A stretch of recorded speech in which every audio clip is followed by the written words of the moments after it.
Balatro is addicting.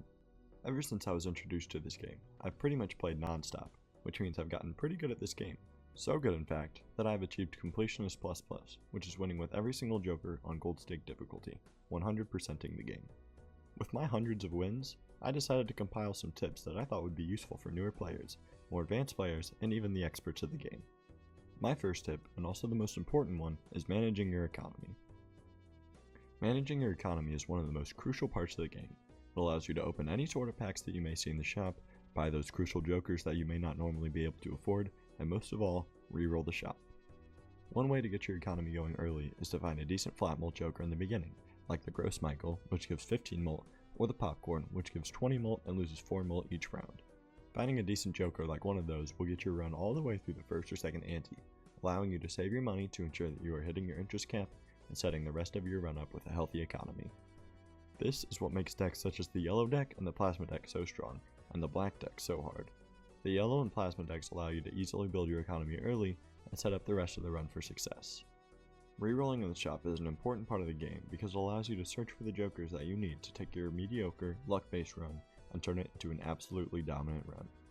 None of my next tips will work without a thriving economy, so absolutely make sure you are managing your economy well. My second tip is enhancing your deck. Cards in this game can have enhancements, seals, and additions. You can enhance cards using the tarot cards found in Arcana packs, but the seals and additions need to be found in either Spectral packs or on cards opened in Standard packs.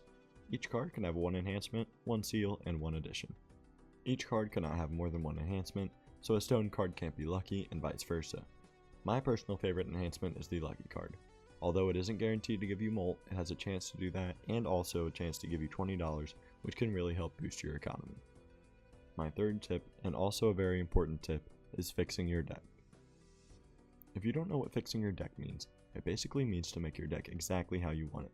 For example, if you're playing a flush 5 of King of Hearts, you will want at least most of your deck to be Kings of Hearts so that hand is easy to draw.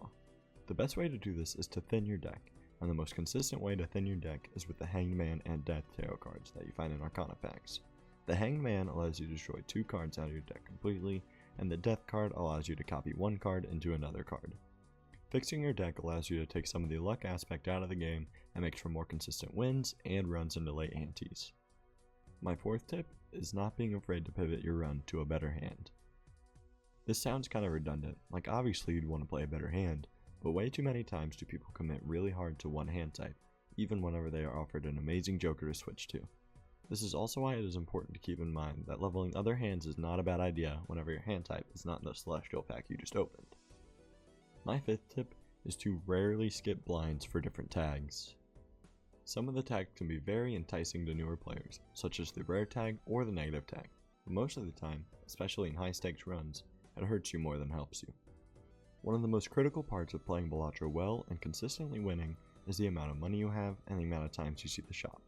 Skipping a blind for a tag that you think might help can cost you money, enhancements, deck fixing, and crucial jokers in the shop that you may need.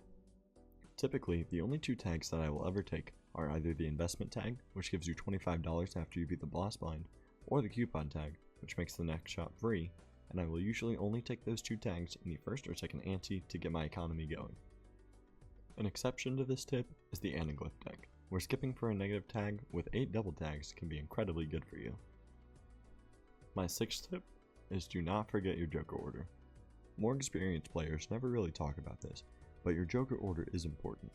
Jokers are triggered in order from left to right, so it's important to have all of your flat mult jokers before any of your X mult jokers. It really is something small, but it can help improve your runs a lot more. My seventh tip is to make sure you are ordering your hand correctly. This is always very important, and especially with glass or polychrome cards. Generally, it works the same way as your joker order, where you want your flat mult cards first and your X mult cards following that.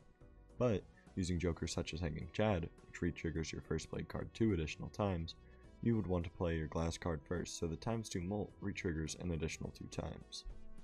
It all is depending on your joker setup, but generally, that is the order that you would want to go in. My 8th tip is do not be afraid to commit to an Eternal Joker. Eternal Jokers only appear in the black stake or higher, so if you're still on the lower stakes, it isn't something you have to worry about just yet. Eternal Jokers are not usually fun to take. They always inherently have some risk in taking them, in case you would want to swap to a different setup later, but instead you are stuck with one of your old jokers.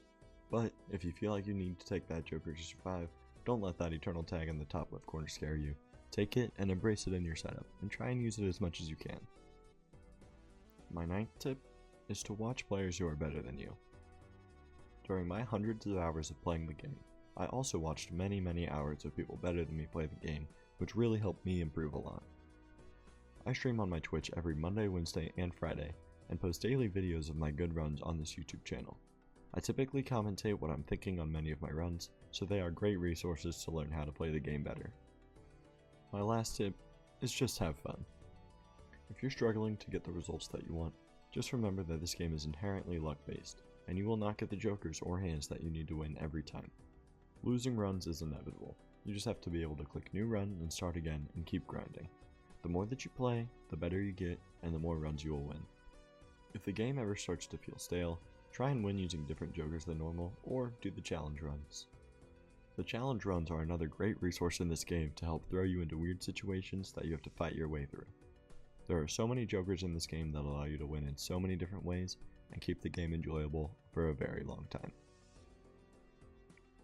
If you enjoyed the video, please consider subscribing. It will help me out a lot and I would really appreciate it.